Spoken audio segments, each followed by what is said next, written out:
ईश्वर की तरफ से जो भी काम मिला है उसमें संतोष रखते हुए, गुरु चरणों पर विश्वास करते हुए, गुरु से प्रेम और भक्ति बनाए रखते हुए समस्त उत्तरदायित्व का निर्वहन करते रहो। एक न एक दिन जल्दी से जल्दी सद्गुरु की कृपा से हमारी मनोकामना अवश्य पूर्ण होगी। तमाम श्रोता दर्शक मावली के चरणों को मैं प्रणिपात करता हूं और निवेदन करता हूं कि गुरु माता की इन कथाओं को, सभी गुरु एक ही होते हैं। ये नहीं कि हमारे गजानन गुरु अलग है, साईनाथ महाराज गुरु अलग है। साईनाथ महाराज की साई जीवनी से हमें ये पता लग गया है कि हमारे सदगुरु के अलावा इस संसार में कोई अन्य स्थान नहीं है, कोई पराया स्थान नहीं है।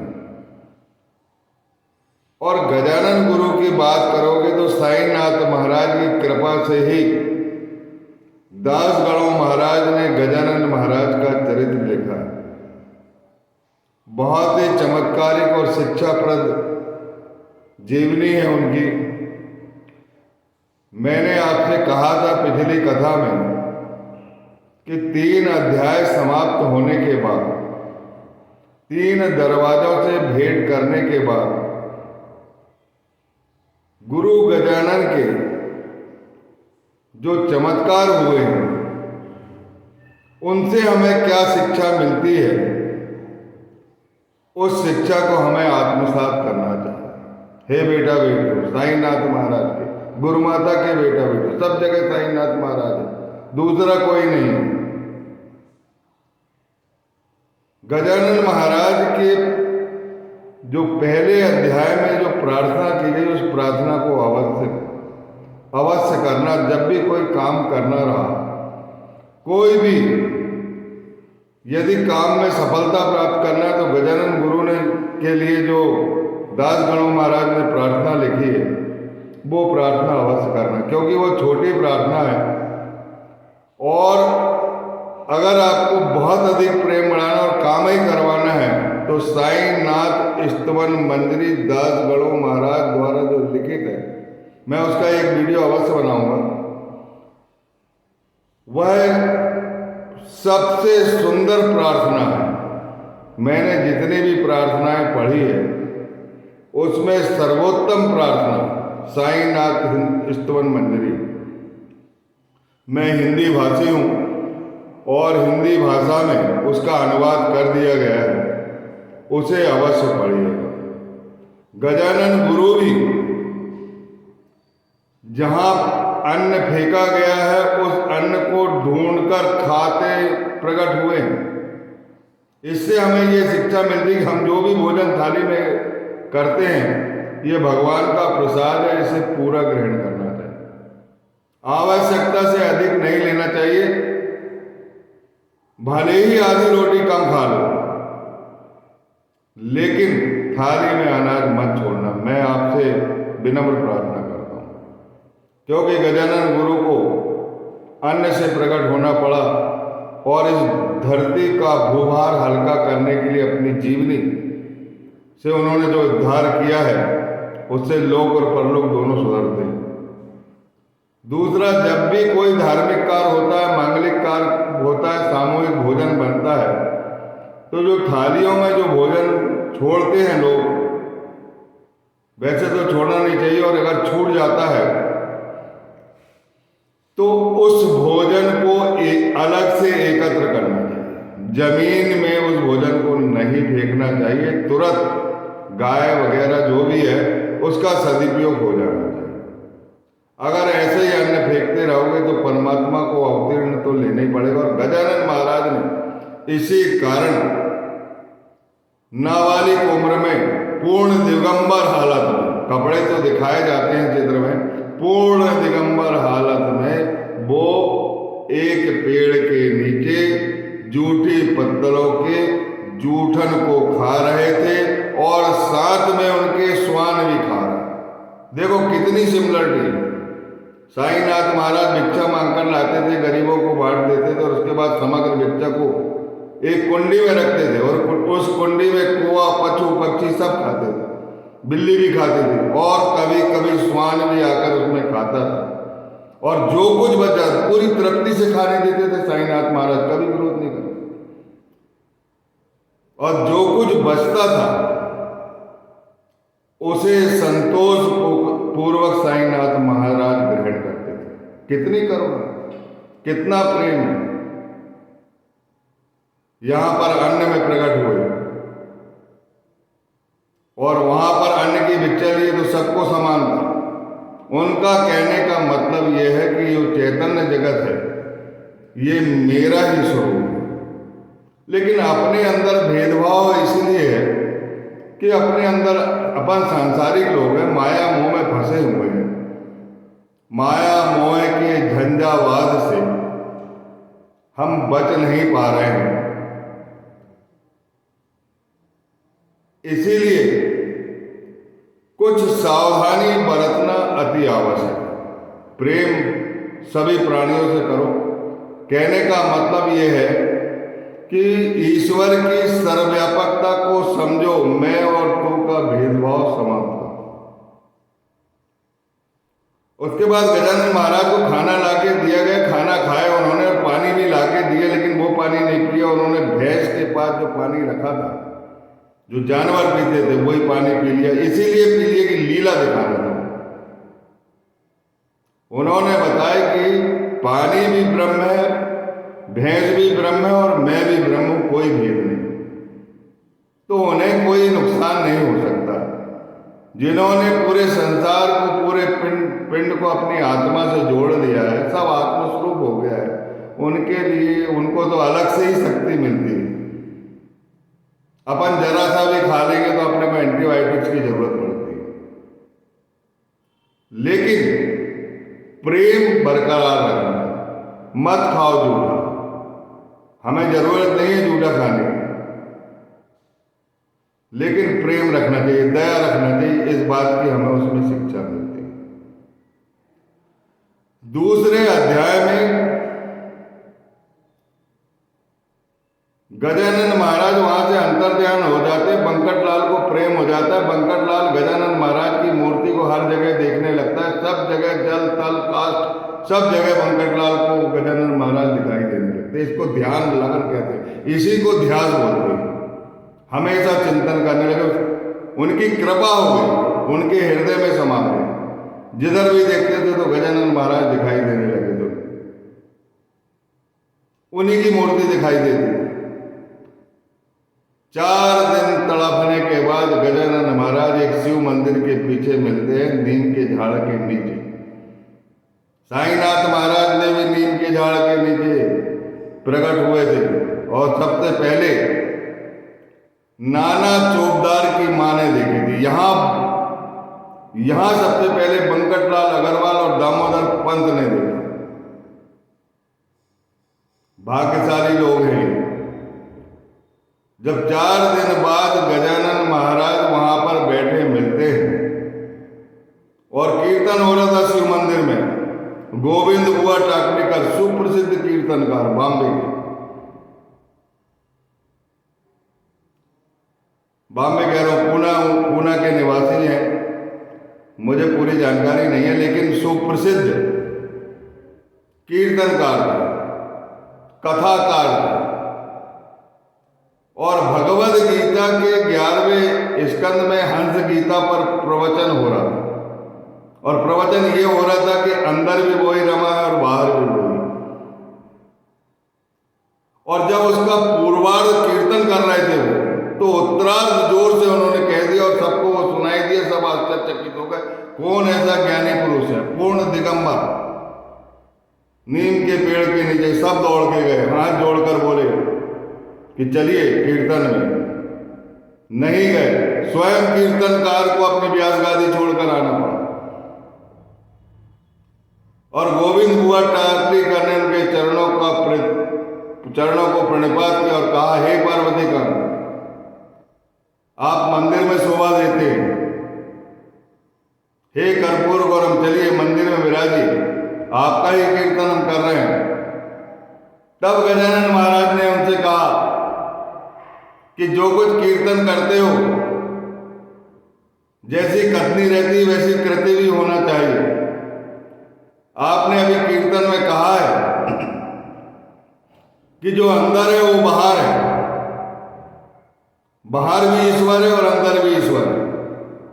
जब बाहर भी ईश्वर है तो मुझे वहां क्यों ले जा रहे?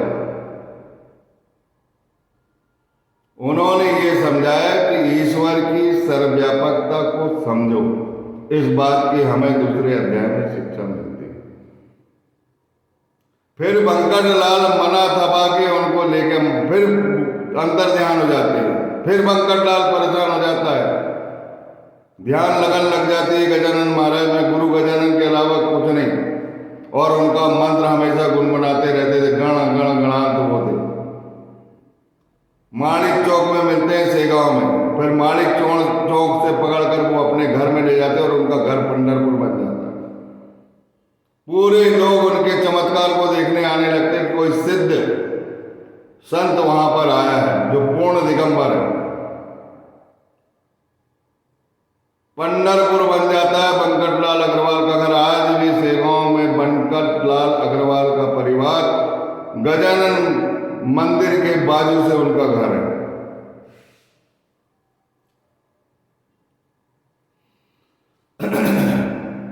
उनके घर ले जाते हैं, सभी लोग भोग लगाते हैं। कम से कम 3 शेर खाना खा जाते हैं। और सोमवार का दिन रहता है, प्रदोष का दिन रहता है। शंकर जी मान के पूरे गांव के लोग उनका अभिषेक करते, पूजन करते और भोजन कराते। शाम के वक्त इच्छाराम, उनका बंकट अग्रवाल का चाचा, बंकट अग्रवाल का भाई समझो, भतीजा भाई,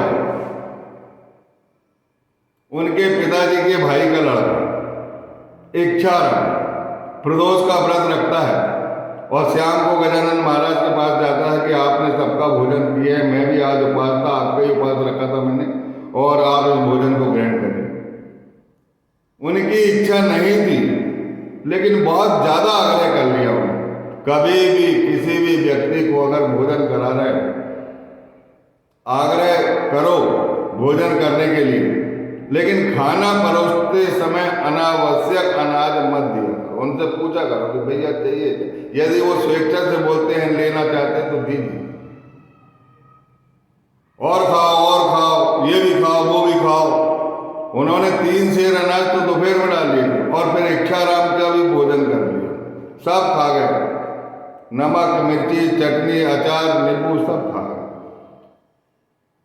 मन ही मन में कहते जाते थे खाएंगे खाएंगे करके, अब खाने को मिला तो खाओ, खा डाले, पर सब वमन कर दिया और कहा, उपदेश दिया कि किसी से आग्रह करो भोजन के लिए, वहां तक ठीक है, लेकिन अत्यधिक आग्रह नहीं करना चाहिए और अनावश्यक खाना नहीं परोसना चाहिए। मेरा पेट भरा हुआ था, उसके बाद भी मैं इच्छित रूप से सब खाओ तो मैंने खा लिया। लेकिन इससे ये शिक्षा मिलती है कि आग्रह जो है उतना ही करना चाहिए जितनी आवश्यकता है, और आवश्यकता से अधिक किसी को परोसना भी नहीं चाहिए, क्योंकि वह अन्न फेंकता है और अगर खा लिया तो फिर उल्टी होती है, वह बीमार होता है, उसको तकलीफ होती है। इस बात का ध्यान अवश्य रखना चाहिए। इसके बाद हम तीसरे अध्याय में प्रवेश करते हैं। तीसरे अध्याय में बड़ी विशेष कथा है, अद्भुत कथा है। दूसरे अध्याय की एक बात बताना और भूल गया मैं। गजानन महाराज ने बोला था कि जब खाना उन्होंने खाया था और पानी के लिए तूमा दिए थे, मालिन की घर की, मैंने कथा में बताया था गजानन महाराज नीम के पेड़ के नीचे पहले खाना खाते हैं और वो कहते हैं कि मालिन के घर रोटी और बेसन बना है, तुम लेके आओ। बंकटलाल लेके आता है, खाते हैं वो, और खाने के बाद उन्हें जल की, जो खाते हैं तो उन्हें जल की आवश्यकता रहती है, तो पीताम्बर से बोला, बंकर लाल का मित्र पीताम्बर, वो भी बड़ा भाविक भक्त था। उससे साईं गजानन महाराज कहते हैं कि इस कुएं में, इस नाले से पानी लिया। उस नाले में पानी नहीं बहता, पतला पतला पानी बहता जिसमें एक छोटा सा डब्बा नहीं डूब सकता। गजानन महाराज कहते मुझे किसी का घर का पानी नहीं पीना है, मुझे उसी नाले का पानी पीना है, और ये मेरा तुमा ले जाओ और ये तुमा को वहां रख दो। अगर डूबता नहीं तो रख देना, अंगुली से अलग से पानी नहीं भरना, अंजुली से पानी मत भरना। आखिर पीताम्बर जाता है और वो रखता है, और जहां रखता वहां गड्ढा हो जाता है और स्फटिक जैसा जल अपने आप भर जाता है। इस प्रकार नाले के जल को पवित्र कर दिया और पीताम्बर जो है हमेशा हमेशा के लिए गुरु गजानन के प्रति उनकी भक्ति उमड़ पड़ती है और आश्चर्यचकित हो जाता है। उसकी आंख से आंसू बहने लगते हैं और उन्हें पानी ले जाके वो दे देते। उसके बाद की जो कहानी थी वो कीर्तनकार की कहानी थी, मैंने बता दी। अब तीसरे अध्याय में एक और वृद्ध की कथा आती है, मुझे नाम याद नहीं आ रहा, मैंने कथा में उसका नाम बता दिया हूं। उसका सब लोग इलाज करते हैं, सभी प्रकार से उसका इलाज कराते हैं, लेकिन ठीक नहीं होता, मरणासन अवस्था में रहता है। और डॉक्टर लोग कह देते हैं कि अब ये जाने वाला है, कुछ सेवा कर लो और इसको जमीन पे अब सुला लो, जो कुछ करना है भक्ति भाव कर लो, जो कुछ करना है सेवा कर लो, बाकी अब ठीक होने की संभावना नहीं है, हमने पूरे प्रयास कर दिए। किसी ने बताया उनको कि बंकट लाल के यहाँ एक सिद्ध आत्मा, एक महान आत्मा, एक सिद्ध पुरुष उनके यहाँ निवास कर रहे हैं और वो उनका घर जो है पंढरपुर बन गया है। उन्होंने बंकट लाल से बोला कि हमारे पिताजी के लिए कुछ चरणामृत वगैरह या कुछ भी चीज चाहिए वो दे दीजिए, यदि भगवान की कृपा हो जाएगी तो वो जीवित हो जाएंगे, नहीं तो हमने तो उन्हें मृत ही मान लिया है। पूरा घर विलाप कर रहा है। उनका चरणामृत, उनके पिताजी चरणामृत देते हैं उनके पैर धोकर, और उस चरणामृत एक लोटा भर रहता है, इस चरणामृत को पिलाओ बोले, और जैसे ही वो चरणामृत पिलाते हैं तो वो जीवित होने लगते हैं। और वो चरणामृत पीते तक, जब तक वह चरणामृत खत्म नहीं होता, पूरा चरणामृत नियम से पीते और स्वयं गजानन महाराज के चरणों के पास जाते और हमेशा हमेशा के लिए उनके ऋणी बन जाते। तो भक्ति भाव ऐसा होना चाहिए, विश्वास ऐसा होना चाहिए। साईनाथ महाराज के जीवनी में विश्वास ही सब कुछ है, और यहाँ पर भी विश्वास ही सब कुछ है। यहाँ पर भी सर्वव्यापकता के बारे में बताया गया, वहां पर भी सर्वव्यापकता के बारे में बताया। इसके बाद एक व्यक्ति की कहानी आती है जो गजानन महाराज के साथ रहता है, लेकिन उसके मन में स्वार्थ रहता है और अपने आप को गजानन गुरु के लगभग समझने लगता है कि मैं, मेरे अलावा दूसरा कोई काम नहीं करता। उसको घमंड आ जाता है और वहां की मिठाइयां खाते फिरते रहता है और अपनी वाई में लगा रहता है, जिसका नाम था माली घाटोर। गजानन महाराज सब कुछ जान रहे हैं। उनने सोचा कि नहीं, इसको ठीक करना जरूरी है। जो चापलूसी करते हैं और जो चापलूसी पसंद करते हैं, वे गुरु और वे शिष्य अलग है। यहाँ आत्मज्ञानी की बात हो रही है। आत्मज्ञानी के पास कोई चापलूसी वाला आदमी नहीं दिख सकता। गजानन महाराज इसकी पिटाई करके भगा देते हैं। इसीलिए ये शिक्षा मिलती है कि भगवान की आराधना में कभी चापलूसी नहीं करना चाहिए। किसी को ये नहीं बोलना चाहिए कि मैं तुम्हारा काम कर रहा हूं। बस प्रार्थना करते रहो, ईश्वर की मर्जी है। अगर तुम्हारा विनम्र भाव उनके चरणों तक गया है तो अवश्य फलीभूत होगा।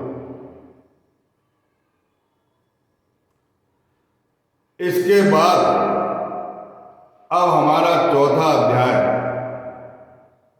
इसके बाद और एक कहानी आती है।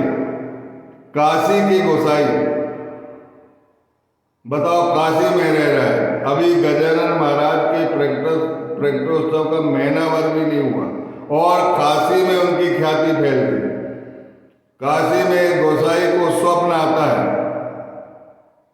एक सिद्ध पुरुष दिखाई देता है और वो शिव जी का परम भक्त रहता है और तभी वो मन्नत कर लेता है कि शिव जी की जो परम प्रिय चीज है ज्ञानवल्ली, गांजा वगैरह भांग वगैरह चढ़ाई जाती है, वह मन्नत कर लेता है और सेवाओं पहुंच जाता है।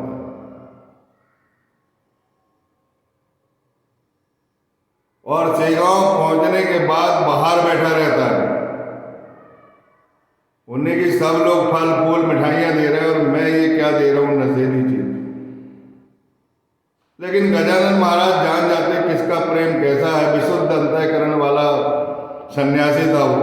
उस सन्यासी को गजानन महाराज बुला लेते और उससे ज्ञानवल्ली ले लेते और उसकी सांगता पूरी कर देते और हमेशा हमेशा के लिए चिलम लगा लेते और उस चिलम के सहारे ही भक्तों का कल्याण करते। लोग सोचते होंगे कि उन्हें गांजा की लत थी, गांजा की लत नहीं। पुत्र अगर माता से बोले कि चंदा चाहिए मुझे, तो वो चंदा तक दिलाने की कोशिश करती है, उसको हर चीज दिलाने की कोशिश करती है, हर मनोकामना पूर्ण करती है। गजानन हमारी गुरु माता है और गुरु माता और हमारी माता में कोई भिन्नता नहीं है। ये सदगुरु ऐसे होते हैं जैसे माता शिशु से प्रेम करती है, ऐसे सदगुरु अपने भक्तों से प्रेम करते हैं। ये 3 अध्याय का जो समीक्षा मैंने आपसे कही थी वो आपको बता दी। अब 4था अध्याय प्रारंभ होगा। 4था, 5वां और 6वां अध्याय, 3 अध्याय के बाद फिर इसी तरह की समीक्षा करेंगे ताकि एक सच्चे सदगुरु की जीवनी आपके हृदय में उतर जाए। और गजानन महाराज को साईनाथ महाराज बहुत चाहते थे। जब गजानन महाराज 1911 में देह त्याग रहे थे, तब साईनाथ महाराज द्वारका माई के बाहर आकर सीधे रोड पर सो गए थे। सामने पूछा, बाबा ये क्या कर रहे हैं? माधवराव देशपांडे ने पूछा, ये क्या कर रहा है, ये कौन सी कृति है?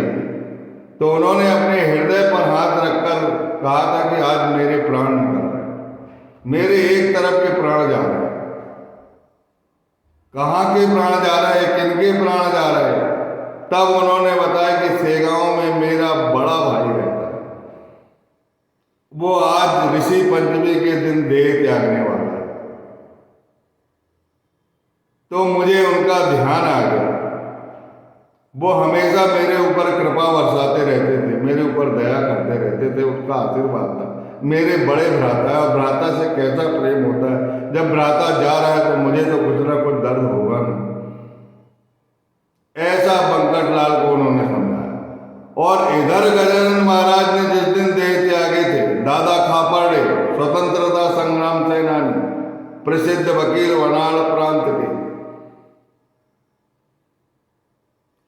उनको कहा था कि मैं भले ही देह त्याग दूंगा, मेरा भाई अभी है, मुझे समझकर वहां पूजना। इसीलिए ये कथाएं, ये जीवनी, हे साईनाथ के बेटा बेटी, आपके हृदय तक पहुंचा रहा हूं। क्षमा चाहता हूं। ध्यान पूर्वक अपना कल्याण करें। ऐसा ना समझें कि ये हमारे महाराज की जीवनी नहीं है, साईनाथ महाराज की ही जीवनी है। बोलिए सच्चिदानंद सद्गुरु साईनाथ महाराज की जय। जो इस कथा को ध्यान पूर्वक, मनन पूर्वक सुनेगा, आत्मसात करेगा, वहां पर ज्ञान ज्योति जलेगी, माता लक्ष्मी की कृपा होगी, सबको रोजी रोटी मिलेगी, सबको शांति मिलेगी और जो कुछ मनोकामना भी है पूर्ण करने लायक, जो साईनाथ महाराज गुरु माता के हाथ में है, वो अवश्य पूरी होगी। और जिनकी मनोकामना पूरी नहीं हो रही है, उन्हें निराश होने की जरूरत नहीं है। उनके लिए बहुत उत्तम सोचा है, जो भविष्य में आपको दृष्टिपात होगा, महसूस होगा, अनुभव होगा। इसीलिए उनकी कथा को अवश्य सुनिए और उनका ध्यान चिंतन करते रहिए और अपने सभी निर्धारित कर्तव्यों और दायित्वों का निर्वहन करते रहिए और प्रसन्न रहिए, और जो कुछ ईश्वर ने दिया उसमें संतोष करते हुए अपनी गुरु माता से प्रेम बनाए रखिए। बोलिए सच्चिदानंद सद्गुरु साईनाथ महाराज की जय। अनंत कोटि ब्रह्मांड नायक महाराजाधिराज जग प्रतिपालक भक्त प्रतिपालक सर्व समर्थ